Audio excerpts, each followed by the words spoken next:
जय Hind dear student. Physics time के YouTube channel पर आप सबका स्वागत है। इस लेक्चर में हम करवाने वाले हैं आज प्रेशर एग्जर्टेड बाय गैस। बेटे, यहाँ पर जो गैस लिया जा रहा है वो आइडियल गैस है।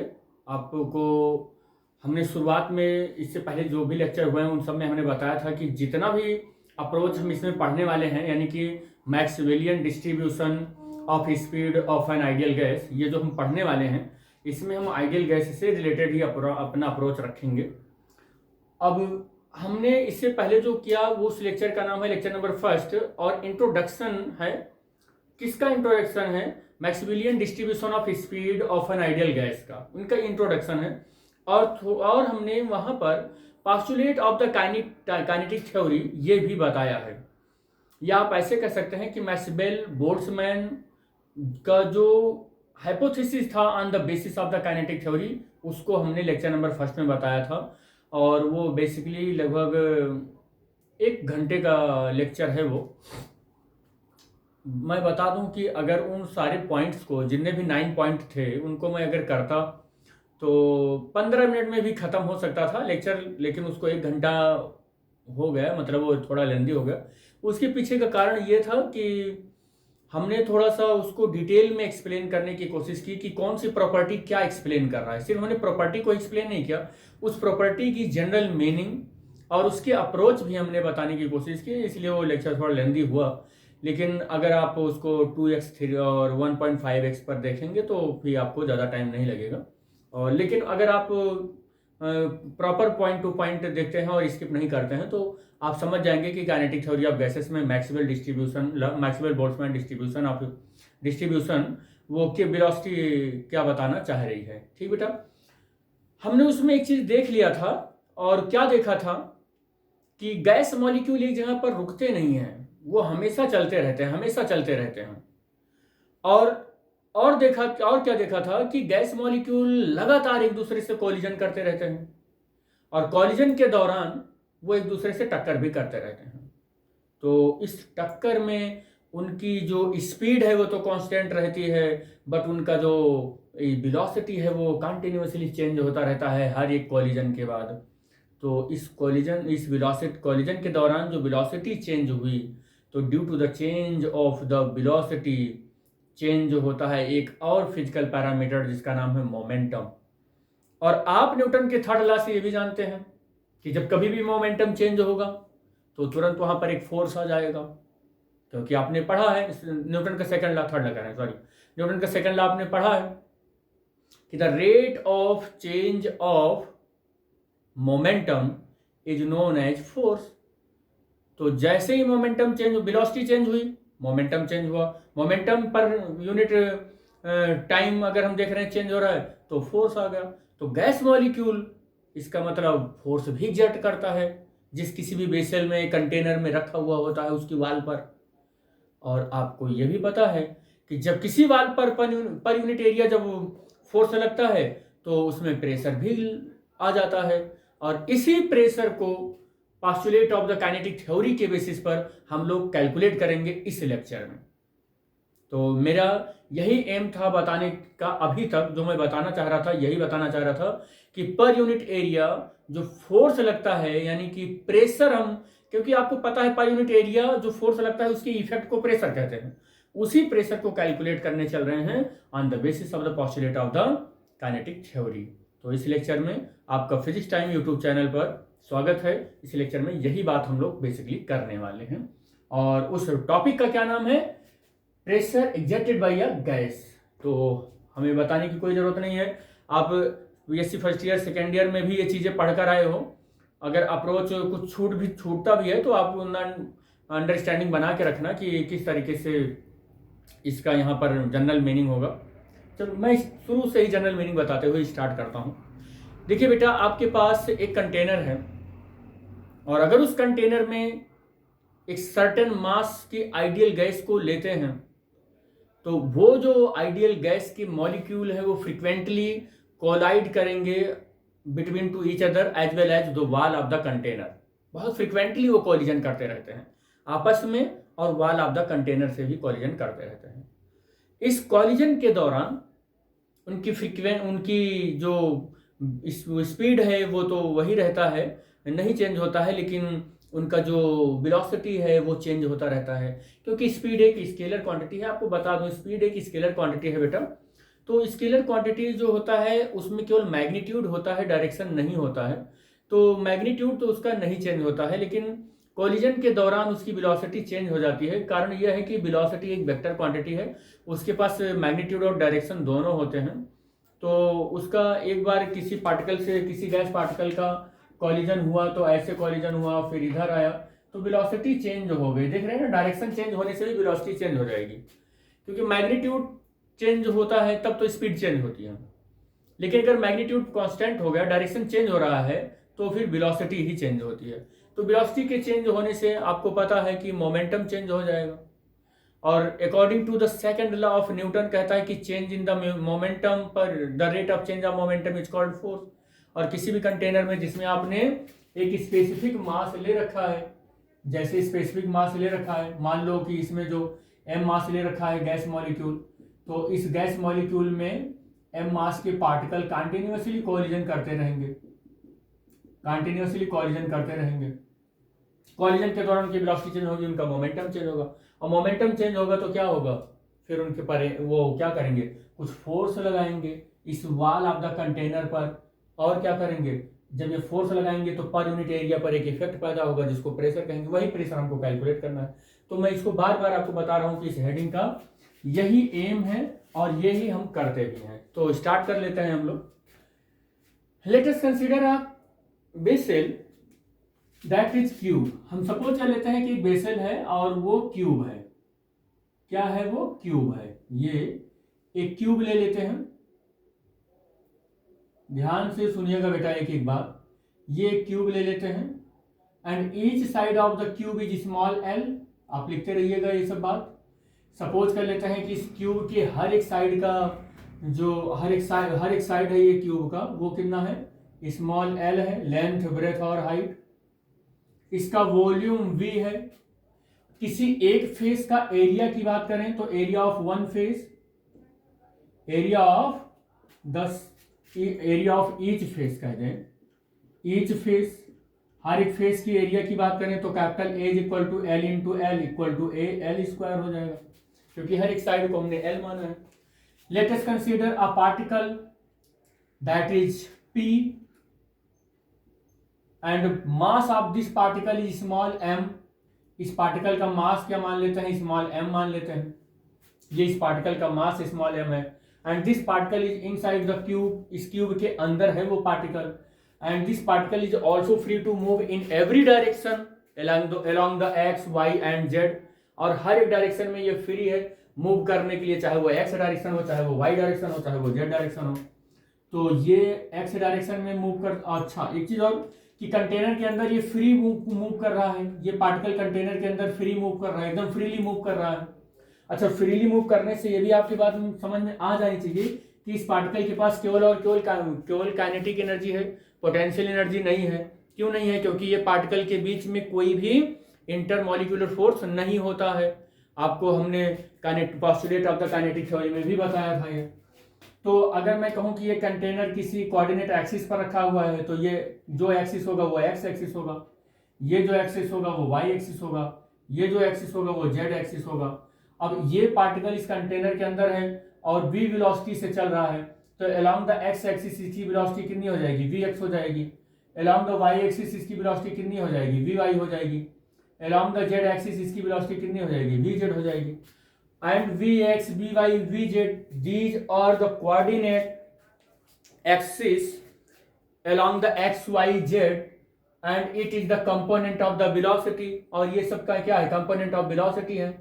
Also we can say that the each axis x, y, z चाहे जो भी हो, axis are perpendicular to each other। प्रत्येक जो जितने भी एक्सिस हैं वो सब एक दूसरे से परपेंडिकुलर ही हैं। तो बी एक्स से वाई का परपेंडिकुलर है, वाई का जेड से, जेड का एक्स से, हर सब एक दूसरे से परपेंडिकुलर है। इसका मतलब ये हुआ कि हम अगर वी एक्स स्क्वायर निकालें, वी वाई स्क्वायर निकालें, वी जेड स्क्वायर निकालें तो वेलोसिटी ऑफ द पार्टिकल मिल जाएगा हमको। अब अगर इस तरीके से निकालें तो हम अगर इसकी एवरेज वेलोसिटी भी निकालने की कोशिश करें वी एक्स स्क्वायर करें, वी बार एक्स स्क्वायर करें, वी वाई बार स्क्वायर करें, तो भी एज इट इज ही रहने वाला है, एज इट इज ही रहने वाला है ये। तो कुछ इस तरीके से हमें एक इक्वेशन मिल गया, इस इक्वेशन को हम नोट कर लेते हैं। इक्वेशन नंबर फर्स्ट हो गया ये। दूसरी बात हम देख लेते हैं कि ये पार्टिकल इस कंटेनर के अंदर है, इस कंटेनर के अंदर है, और वो मान लेते हैं ऐसे यहां पर बना दें, यहां पर बना लें, एक फेस बनाएं, एक फेस, क्योंकि यहाँ 3D है ना, ये जो हमारा कंटेनर है, ये जो कंटेनर है ये कैसा है, ये 3D में है। यहां पर मैं कोई एक फेस बना रहा हूं, आप समझ जाइएगा कि 2D है ये। एक कोई भी अगर हम क्यूब लें, उस क्यूब के किसी एक फेस को बनाएंगे तो वो 2D में होगा। और आपको एक बात और बता दूं कि अगर इसके किसी भी फेस को बना लें, किसी भी फेस को बना लें, मान लो इस वाले फेस को ले लिया हमने, तो ये वाला फेस जो होगा वाई और जेड एक्सिस में होगा। किस में होगा? वाई और जेड एक्सिस में होगा। तो उस फेस को सपोज कर लो ऐसे बना लिया मैंने, और इस पार्टिकल को लिया, जिस पार्टिकल का नाम है पी। पार्टिकल का क्या नाम है बेटा? पी। और सपोज कर लेते हैं कि ये जो है किसी वेलोसिटी से जा रहा है, किसी वेलोसिटी से जा रहा है ये, और ये वेलोसिटी जो है इसकी ये वी एक्स है। अच्छा एक चीज और बता दूं आपको, अच्छा मैंने आपको वाई और जेड फेस बोला, आप इसको थोड़ी देर के लिए वाई जेड फेस भूल जाइए। आप सोचिए कि बस ऐसे प्लेन है और पार्टिकल जो आप सोच देखो, मैं एक एग्जांपल दे ही देता हूं। अच्छा यहां पर है नहीं कोई, अच्छा ये देखिए, आप मान लो कि ये एक फेस है। इस फेस पर पार्टिकल जो है हमारा, ये एक फेस है, और इस फेस पर पार्टिकल इस डायरेक्शन में ऐसे जा रहा है, जो कि ये एक्स पॉजिटिव एक्सिस है, और ये वाला क्या है? एक्स नेगेटिव एक्सिस है। अगर ये पार्टिकल ऐसे इधर जा रहा है तो इसकी वेलोसिटी कितनी होगी? वी एक्स होगी, और माइनस में होगा। ठीक है बेटा, कुछ ऐसे ही यहां पर मैं बताने की आपको कोशिश कर रहा हूं। तो ये पार्टिकल इधर आ रहा है, तो सपोज कर लेते हैं कि इसकी वेलोसिटी कितनी है? वी एक्स माइनस, और यहां आके टकराएगा, यहां आके क्या करेगा? टकराएगा। और टकराने के बाद क्या करेगा? एक बार कोलिजन हो गया इस फेस पर कोलिजन हो गया। अब क्या करेगा कि ऐसे वापस जाएगा और यहां टकराएगा। इस समय केवल और केवल हम इस पार्टिकल का जो मोशन है ऑब्जर्व कर रहे हैं, अलोंग द एक्स एक्सिस ही ऑब्जर्व कर रहे हैं। वो अलग बात है कि gas molecule X Y Z तीनों एक्सिस में चलेंगे। हम अपने काम को आसान करने के लिए एक ऐसा हाइपोथेटिकल चीज में यहां पर एज्यूम कर रहे हैं कि गैस मॉलिक्यूल सपोज कर लेते हैं थोड़ी देर के लिए कि एक्स में चल रहा है और एक्स डैश में ही चल रहा है, केवल एक्स और एक्स डैश में ही। तो गैस मॉलिक्यूल यहां पर आया, यहां पर टकराया, वापस गया, यहां पर टकराया, और फिर ऐसे इधर आया। तो आपने क्या देखा कि जब गैस मॉलिक्यूल इधर आ रहा था, यानी कि बिफोर द कॉलिजन, इस गैस मॉलिक्यूल का मोमेंटम कितना था ये देख लेते हैं हम लोग। तो momentum of gas molecule before the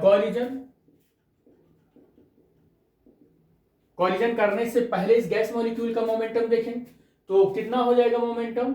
मान लेते हैं कि ये P1 है, तो m और Vx ये हो जाएगा, Vx हो जाएगा ये। ठीक है बेटा, Vx हो जाएगा। और अगर ये इस यहां पर टकराया, तो गैस मॉलिक्यूल यहां पर टकराया तो इसका डायरेक्शन चेंज हो गया। अब Vx इधर हो गया, Vx इधर हो गया, x की पॉजिटिव डायरेक्शन में हो गया Vx। अब अगर पॉजिटिव हो गया तो अब देखें कि अब कितना, और इस पार्टिकल का मास स्मॉल m है, ये हमें पता ही है। तो अब देखें कि मोमेंटम कितना हुआ। तो momentum of gas molecule after the collision के बाद इसका मोमेंटम देखें तो P2 इक्वल टू कितना हो जाएगा बेटा? बताइए, P2 इक्वल टू कितना हो जाएगा? P2 इक्वल टू हो जाएगा,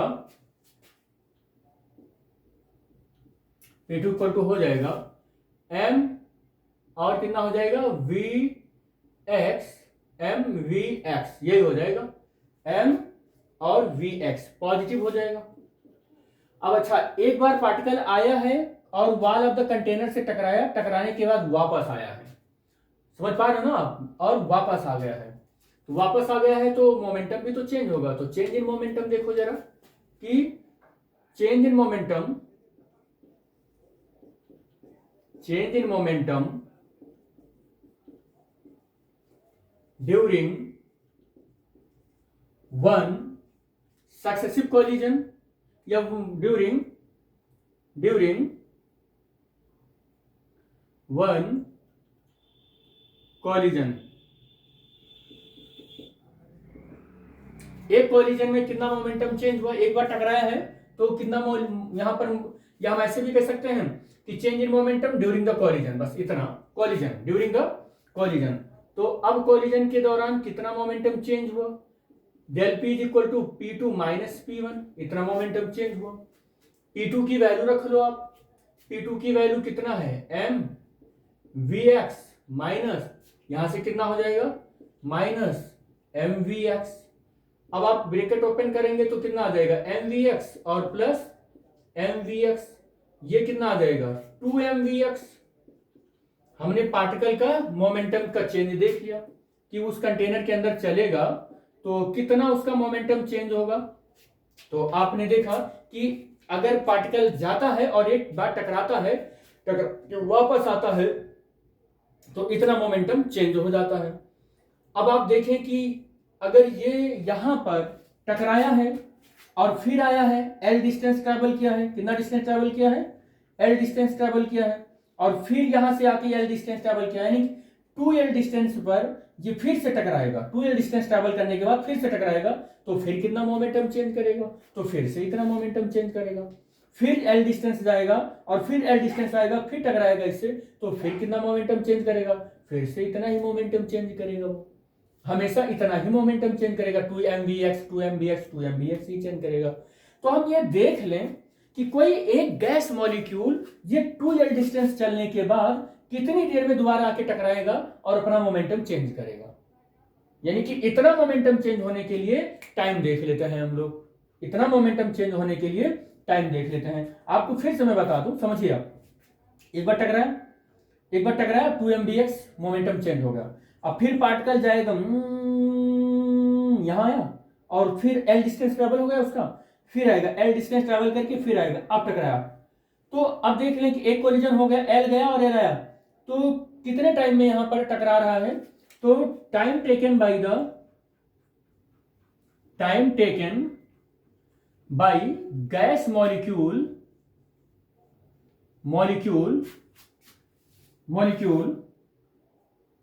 time taken by the gas molecules in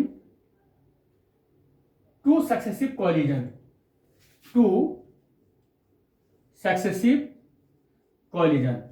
दो कॉलिजन। देखो यहां पर एक कॉलिजन किया, L डिस्टेंस गया, फिर L डिस्टेंस आया, फिर एक बार टकराया, तभी तो इतना मोमेंटम चेंज हो रहा है, तो दो बार कॉलिजन लगातार इसी फेज पर दो बार कॉलिजन कर रहा है, तो उसको कितना टाइम लग रहा है, और हर दो बार की कॉलिजन के करने में जो मोमेंटम चेंज हो रहा है वो इतना चेंज हो रहा है। तो देखें टाइम कितना हो रहा है, तो टाइम अगर आप देखना चाहें तो del T is equal to क्या देखेंगे आप कि L डिस्टेंस गया है, L डिस्टेंस आया है, तभी टकराया है वो, L डिस्टेंस गया फिर L डिस्टेंस आया, तो time is equal to 2L distance हो गया, और वेलोसिटी इसकी क्या है, Vx ही है। स्पीड, टाइम क्या है, एक स्केलर क्वांटिटी है तो वेलोसिटी नहीं लेंगे, स्पीड ही लेंगे, तो यहां कितना हो जाएगा, Vx हो जाएगा। तो इसका कितना हो जाएगा, Vx हो जाएगा, कितना हो जाएगा ये, Vx हो जाएगा। तो टाइम मिल गया, यहां पर चेंज इन मोमेंटम मिल गया, आपको चेंज इन मोमेंटम मिल गया। अब आप क्या निकालेंगे, अब बताइए कि मोमेंटम मालूम हो गया, टाइम मालूम हो गया, न्यूटन का सेकंड लॉ क्या कहता है, कि मॉलिक्यूल बार बार आके यहां टकरा रहा है और यहां पर दो सक्सेसिव कॉलिजन कर रहा है, तो जो मोमेंटम चेंज हो रहा है वो कितना हो रहा है, 2mvx। कितना टाइम लग रहा है दो सक्सेसिव कॉलिजन के लिए, वो लग रहा है del T is equal to 2L/Vx, यही तो लग रहा है। इतने टाइम में हमेशा एक मॉलिक्यूल यहाँ आके टकरा जाता है, इतने टाइम में हमेशा एक मॉलिक्यूल आके यहाँ टकरा जाता है, इतने टाइम में हमेशा एक मॉलिक्यूल यहाँ आके टकरा जाता है, और इतना मोमेंटम चेंज कर देता है, इतना मोमेंटम हमेशा आके चेंज कर देता है। तो जब इतना मोमेंटम चेंज हो रहा है तो न्यूटन का सेकंड लॉ क्या कहता है कि change in the momentum per unit time या rate of change of momentum is called force. इसका मतलब ये गैस मॉलिक्यूल जब जाके वाल पर टकराता होगा और ये मोमेंटम चेंज करता होगा इतने टाइम में, तो हमेशा उस वाल पर एक फोर्स लगाता होगा, हमेशा उस वाल पर एक फोर्स लगाता होगा। इसका ये मतलब हो गया कि पर यूनिट एरिया पर गैस मॉलिक्यूल हर बार जहां पर मोमेंटम जाके वाल पर चेंज कर रहा है वहां पर कोई फोर्स जरूर लगा रहा है।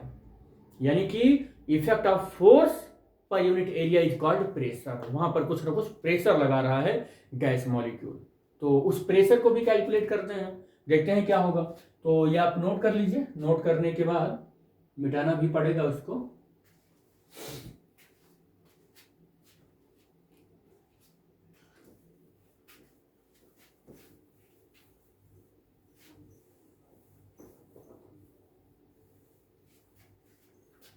तो according to the second law of Newton, according to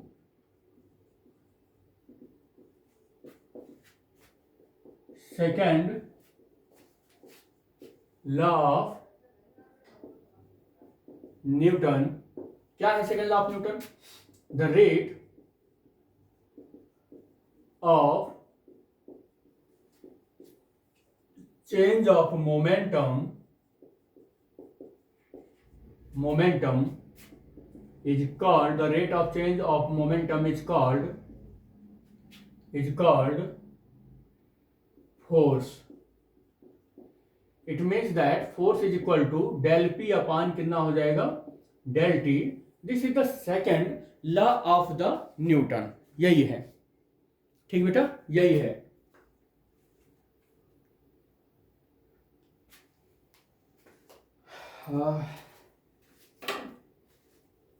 ठीक, ये अब क्या करना है हमको, हमें इससे पहले P की वैल्यू मालूम थी, F इज इक्वल टू, ये मार्कर क्या हुआ इसको, P is equal to del P की वैल्यू कितनी थी 2mvx और T की वैल्यू कितनी थी 2l/vx। यही तो था फोर्स, यही तो था ना। अब कितना हो जाएगा 2mvx और इनटू vx अपान 2l। हमने इसको उल्टा कर दिया, अब 2 से 2 कैंसिल हो गया। अब क्या हो जाएगा f इज इक्वल टू जी, f इज इक्वल टू क्या हो जाएगा m और vx स्क्वायर बाई l।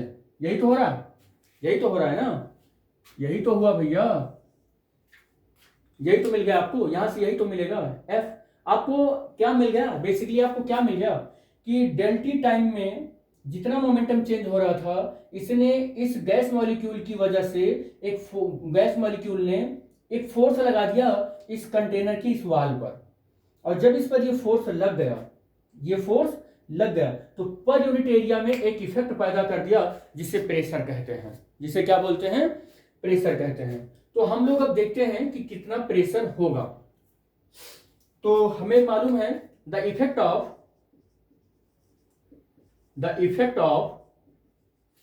दिख रहा है बेटा, मुझे मार्कर थोड़ा सा हल्का लग रहा है। The effect of force per unit area, the effect of force per unit area is called pressure. क्या बोलते हैं इसको, प्रेशर बोलते हैं। तो प्रेशर हम P इक्वल टू क्या निकालेंगे, F/A। Pressure P equal to क्या निकालेंगे, F/A। और प्रेशर कितना है बेटा, mvx स्क्वायर स्मॉल l और इंटू 1/A। ये वाला हमने ऐसे लिख दिया भाई, F की यहां पर ये पूरी वैल्यू रख दिया और A ये।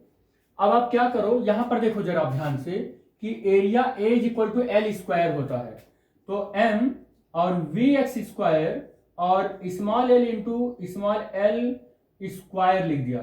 क्या होगा जी आगे, आगे क्या होगा, आगे होगा m और vx square upon l cube हो जाएगा। क्या हो जाएगा, l क्यूब। जिसमें हमने आइडियल गैस को ले रखा है, उस कंटेनर का जो वॉल्यूम है वो v है और कंटेनर की हर एक साइड स्मॉल l है। तो इस कंटेनर का वॉल्यूम कितना हो जाएगा, वॉल्यूम हो जाएगा L क्यूब। क्या हो जाएगा, L cube. Volume is equal to L cube इस कंटेनर का। तो आप इसकी जगह पर क्या रिप्लेस कर सकते हैं, क्या लिख सकते हैं, एम और V X square upon V लिख सकते हैं। क्या लिख सकते हैं, वी लिख सकते हैं। और वी आपको बताने की जरूरत नहीं है, आप जानते हैं कि क्या है, वी क्या है, वॉल्यूम ऑफ द कंटेनर है, वॉल्यूम ऑफ द कंटेनर है। और आपको एम भी बताने की जरूरत नहीं है, ये क्या है, मास ऑफ वन मॉलिक्यूल है, ये भी याद रखिएगा, मास ऑफ वन मॉलिक्यूल है, ये भी याद रखिएगा। और Vx क्या है, मास ऑफ सिंगल पार्टिकल है, sorry speed of the single particle है, ये क्या है, speed of the single particle है। ये भी वॉल्यूम है, वेलोसिटी नहीं है। अब यहां से थोड़ी सी फिजिक्स स्टार्ट होती है, इतना आप नोट कर लें, जो कि मिटाना पड़ेगा। नोट कर लीजिए, आप नोट कर लीजिए, फिर मैं बताता हूं।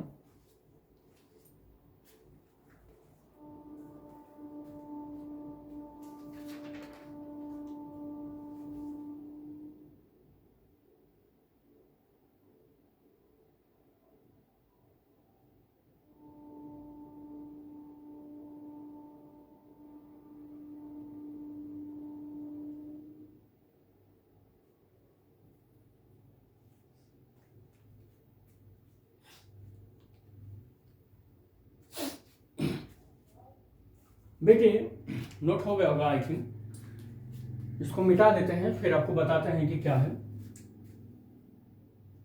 इस इक्वेशन को हम लिख लेंगे, बाकी सब मिटाएंगे।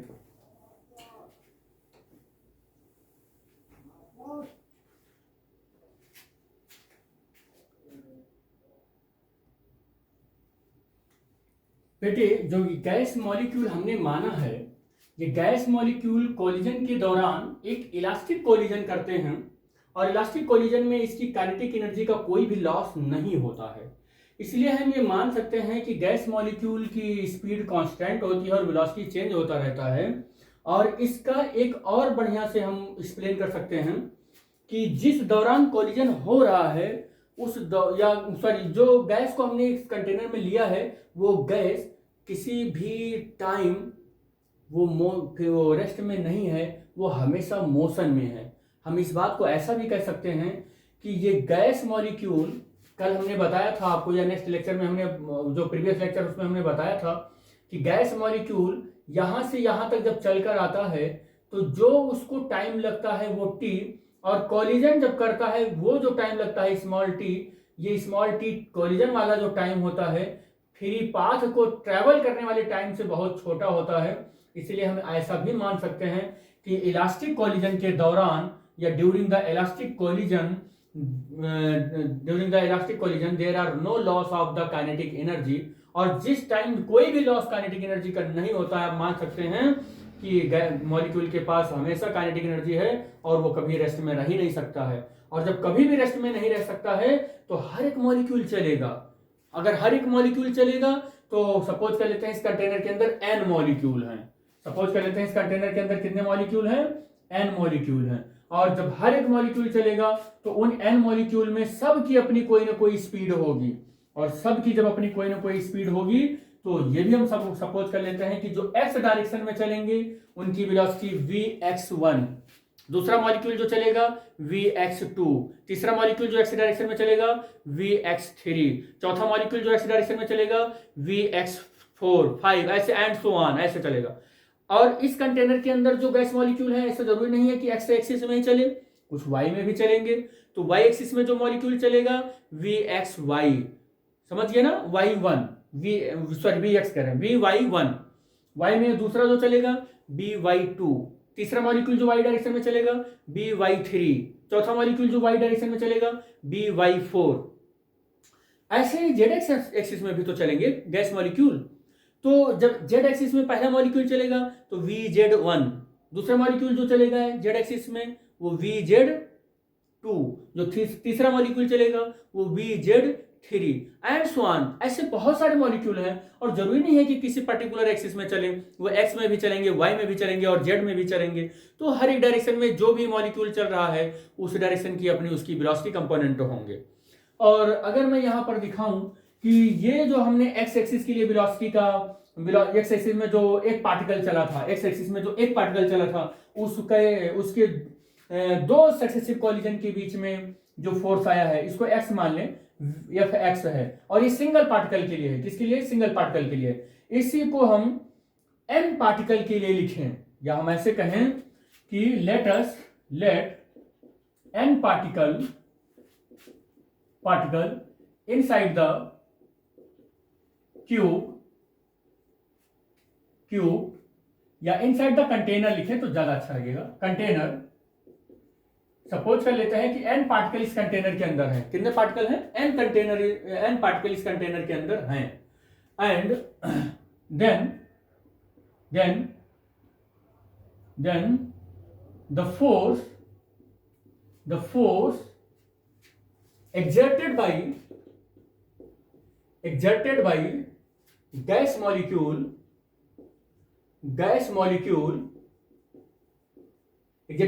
molecule on the wall of container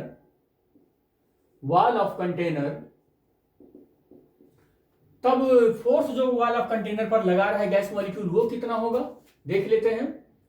तो यहां पर होगा एफ एक्स, ये वाला फोर्स हो जाएगा, और m बाई एल नहीं होगा शायद, यहां एल क्यूब हो गया था मेरे ख्याल से, एल क्यूब हो गया था बेटा। कितना हो गया था? एल क्यूब हो गया था, ये आप उसको देख लीजिएगा, एल क्यूब हो गया था। तो एल क्यूब, और एल क्यूब को हमने v से रिप्लेस कर दिया था, वॉल्यूम ऑफ द कंटेनर से रिप्लेस कर दिया था, तो मैं इसको v लिख रहा हूं। क्या लिख रहा हूं? v। तो हमने क्या कि यहां पर क्या हो गया कि force exerted by the gas molecule on the wall of the container along x axis में देखते हैं तो कितना हो जाएगा बेटा? vx1। अब इसको सही से लिखना पड़ेगा थोड़ा सा, vx1 का स्क्वायर, और आगे क्या लिखना होगा? vx2 का स्क्वायर, vx3 का स्क्वायर, डॉट डॉट डॉट, और vx और n स्क्वायर, ये पार्टिकल हो जाएगा। और n पार्टिकल है, कितने पार्टिकल हैं? n पार्टिकल हैं, तो हमें इसको क्या करना पड़ेगा? n से डिवाइड करना पड़ेगा। तो अब कितना हो जाएगा? ये कितना हो जाएगा? एफ एक्स और एम एन और v, ये कितना हो जाएगा? एक्स एक्सिस के अलोंग जो वेलोसिटी है गैस मॉलिक्यूल का, उसका एवरेज आ जाएगा। क्या आ जाएगा? एवरेज आ जाएगा। इसको क्या बोलेंगे? इसको बोलेंगे velocity of gas molecule along, या हम इसको वेलोसिटी नहीं बोलेंगे, इसको क्या बोलेंगे? Mean velocity. क्या बोलेंगे? Mean average velocity, mean average, mean ही बोल दें, mean velocity of gas molecule along x axis के along ये मीन वेलोसिटी आ गई। ठीक है बेटा। इसी तरीके से along y axis similarly along y axis, तो एफ वाई इक्वल टू कितना हो जाएगा? एम एन वी और वी वाई स्क्वायर बार, और क्या हो जाएगा? F Z equal to M N V और वी जेड स्क्वायर बार, यही तो हो जाएगा। अब हर एक एक्सिस में मॉलिक्यूल चल रहे हैं और इस कंटेनर पर फोर्स लग रहा है। इस कंटेनर पर क्या लग रहा है? फोर्स लग रहा है। और फिर भी ये क्या है, क्या हो रहा है कि हाँ ठीक, हर एक डायरेक्शन में मॉलिक्यूल चल रहे हैं और एक्स एक्सिस में इतना फोर्स लगा, वाई में इतना फोर्स लगा और जेड में एक्सिस इतना फोर्स लगा। तो हम इस कंटेनर पर नेट फोर्स कैलकुलेट कर लेते हैं। क्या कैलकुलेट करेंगे? इस कंटेनर पर नेट फोर्स कैलकुलेट कर लेंगे। ठीक है, क्या कैलकुलेट करेंगे? Net force. मेरे ख्याल से हम प्रेशर तक गए थे, एक बार मैं मैच करा लेता हूं। प्रेशर तक गए थे हम लोग। हाँ बेटा, ये जो है ना फार्मूला, ये प्रेशर का था। देखो थोड़ा सा मिटाने में वो वहीं पर मिस्टेक हुआ था, प्रेशर इसको लिख लीजिएगा, ये प्रेशर, क्योंकि मुझे थोड़ा सा कहीं ना कहीं पिन कर रहा था कि ऐसा नहीं हो पा रहा है। तो यहां पर हम क्या लिखेंगे, then the pressure exerted by the gas molecule on the wall of the container, इतना, तो ये प्रेशर हो गया। अब क्योंकि मेरा जो अब कंक्लूजन है ना वो थोड़ा सा यहाँ पर लगने वाला था, तो मैं सोच रहा हूँ कि ये क्वेश्चन कैसे चेंज हो गई। अब देखिए ध्यान से कि सपोज कर लेते हैं, late us consider this container is very small. यहां पर ये चीज आपको ध्यान में होना चाहिए। Late us consider the container is very small. अब अगर बहुत स्मॉल हो गया बेटा, कंटेनर बहुत स्मॉल हो गया, तो ध्यान से सुनिए ये बात, effect of the gravity negligible of the gas molecule which is present inside the container. जो कंटेनर के अंदर गैस मॉलिक्यूल हैं उनके ऊपर इफेक्ट ऑफ ग्रेविटी जो है वो नेग्लिजिबल हो जाएगा। It means that gravity is neglected for the very small container. तो वो बात भी यहां पर नोट कर लेते हैं हम लोग कि late us consider the container is very small, so and gravity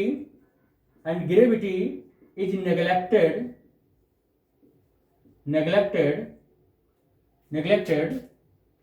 then अब क्या हो जाएगा, अगर ग्रेविटी नेग्लेक्टेड हो गई और कंटेनर बहुत स्मॉल है, तो pressure exerted by the gas molecule on each face of the container remains constant. It means that pressure हर एक साइड पर क्या हो जाएगा, सेम हो जाएगा। क्या हो जाएगा, सेम हो जाएगा। Then the pressure exerted by gas molecule, ऊपर मिटा कर लिखते हैं, gas molecule, pressure exerted by the gas molecule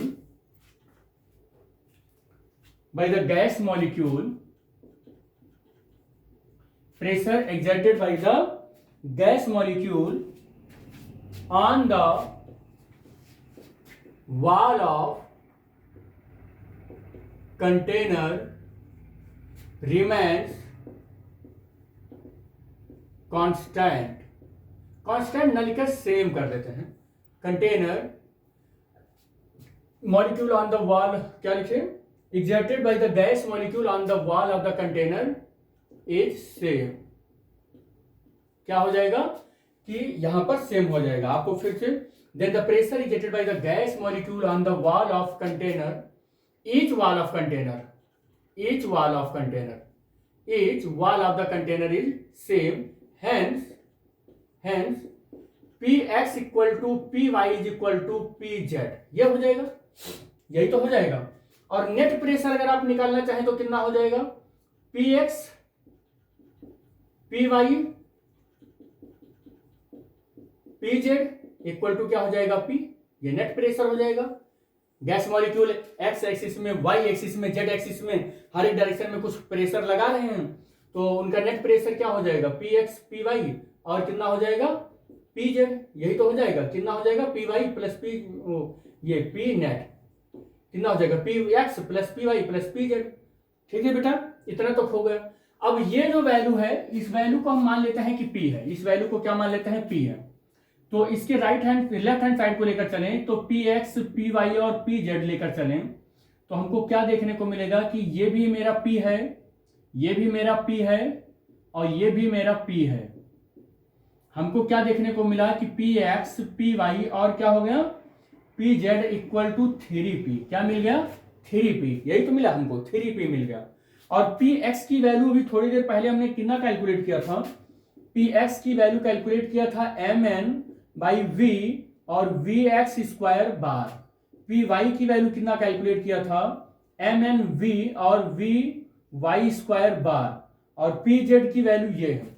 These value are substituting in this equation, we will get mn by v vx square bar, mn b और vy square bar, और mn और v और vz square bar is equal to 3p। ये आ रहा है।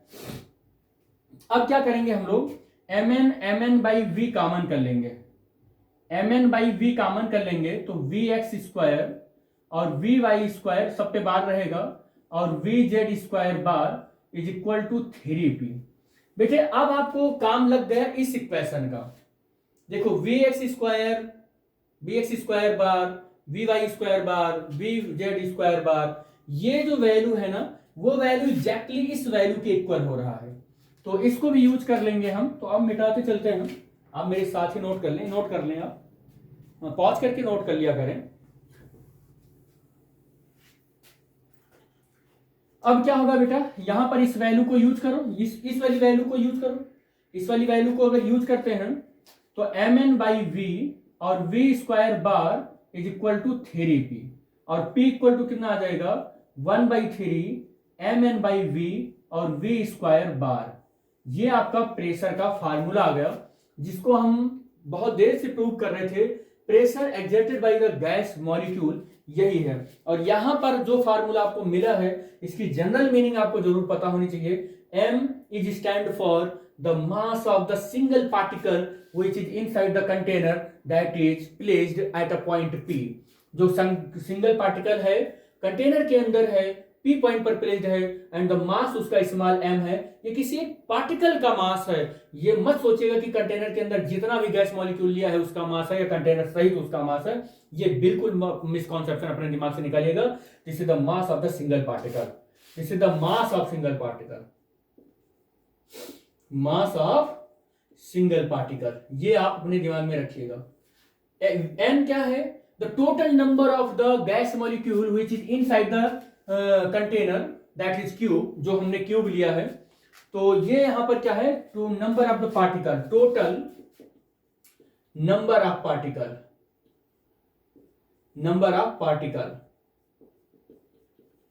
और v क्या है ये आपको बताने की जरूरत नहीं है, मैं बार बार बता रहा हूं। v is not a velocity, v is the volume. बेटा क्या है, वॉल्यूम। किसका वॉल्यूम है, जिसमें जिस भी कंटेनर में जिस किसी में भी गैस मॉलिक्यूल रखा हुआ है वो तो वॉल्यूम ऑफ कंटेनर है। क्या है, वॉल्यूम ऑफ कंटेनर है। यहां पर हमने क्यूब लिया तो क्यूब का वॉल्यूम, जो कुछ भी लेंगे, सिलेंडर लेंगे सिलेंडर का वॉल्यूम, समझ रहे हैं ना, कोन लेंगे कोन का volume. v square bar, this is the mean velocity of the gas particle. क्या है ये, मीन वेलोसिटी है। क्या है ये, मीन स्पीड।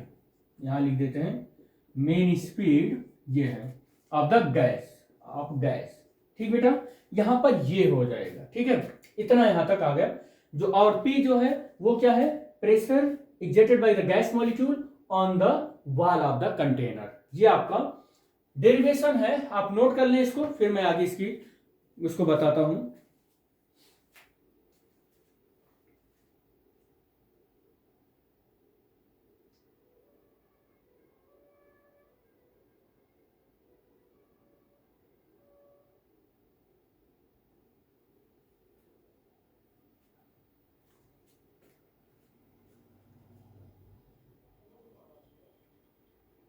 हो गया बेटा, चलो आगे देखते हैं।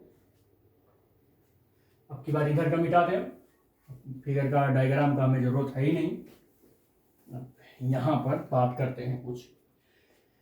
चलो देखते हैं। कंटेनर के अंदर एक मॉलिक्यूल था P पॉइंट पर, उसका मास m था। नंबर ऑफ पार्टिकल कितने हैं, n है। अब एक बात बताइए बेटा कि एक मॉलिक्यूल का mass of one molecule, mass of one molecule हमने क्या लिया, स्मॉल m लिया। नंबर ऑफ पार्टिकल कितना लिया हमने, नंबर ऑफ पार्टिकल कितना लिया इसके अंदर हमने, वो लिया स्मॉल n। तो total mass of the gas molecule कितना हो जाएगा, total mass of gas molecule कितना हो जाएगा, गैस मॉलिक्यूल कितना हो जाएगा, बताइए, गेस करके बताइए कितना हो जाएगा। भैया देखो, एक मॉलिक्यूल का मास स्मॉल m और ऐसे ऐसे n मॉलिक्यूल हैं, तो कितना हो जाएगा, m इंटू स्मॉल n, यही तो हो जाएगा। इसका मतलब टोटल मास कितना हो जाएगा, m इंटू स्मॉल n, यही तो हो जाएगा। It means that this formula will becomes P is equal to 1/3 capital M by V और V स्क्वायर बार हो जाएगा। और आपको एक फार्मूला ये भी पता होगा कि मास अपॉन वॉल्यूम कुछ होता है, बताइए बताइए क्या होता है जी? ये होता है डेंसिटी। क्या होता है? मास अपान वॉल्यूम, डेंसिटी होता है। तो P इज इक्वल टू 1/3 और रो वी स्क्वायर बार, ये भी आपको सिलेबस में मिलेगा, ऐसा भी लिखा हुआ मिलेगा। ठीक है बेटा, ऐसा भी लिखा हुआ मिलेगा। एक चीज और बता दूं, यहीं से कई फार्मूले निकलते हैं, उन सारे फार्मूलों को मैं आपको बता देता हूं कैसे कैसे मिलते हैं। यहां पर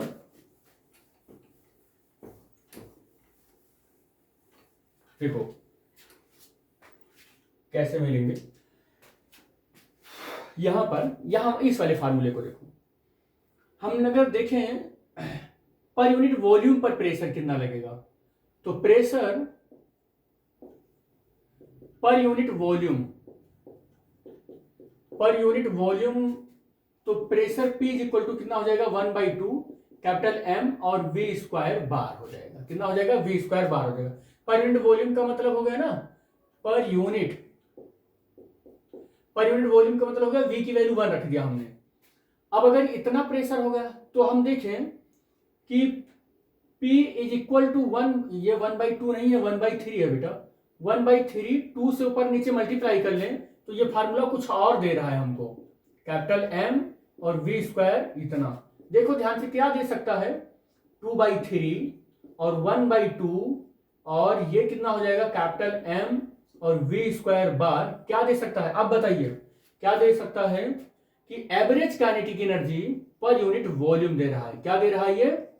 average kinetic energy per unit volume दे रहा है। क्या दे रहा है ये?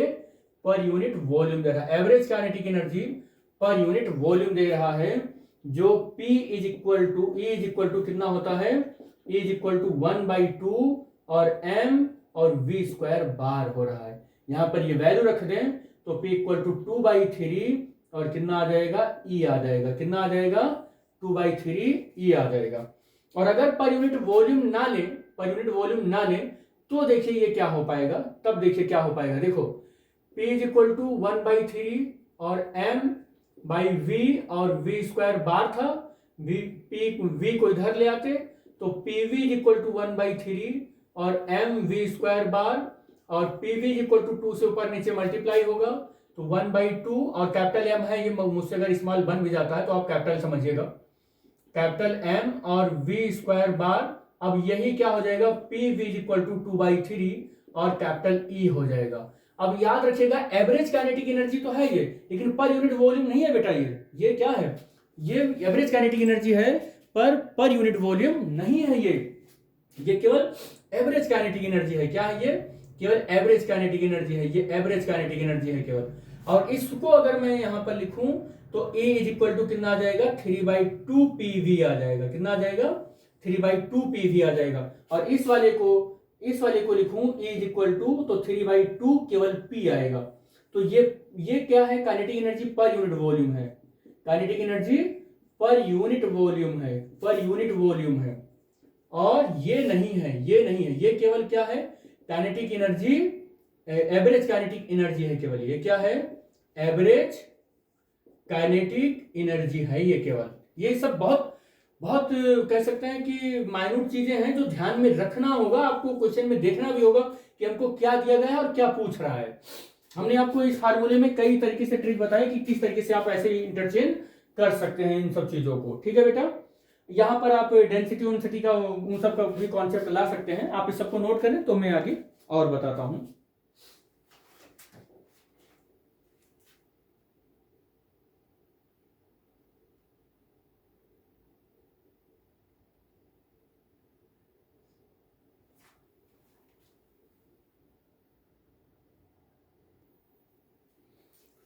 अब आगे यहां से स्टार्ट करते हैं फिर से।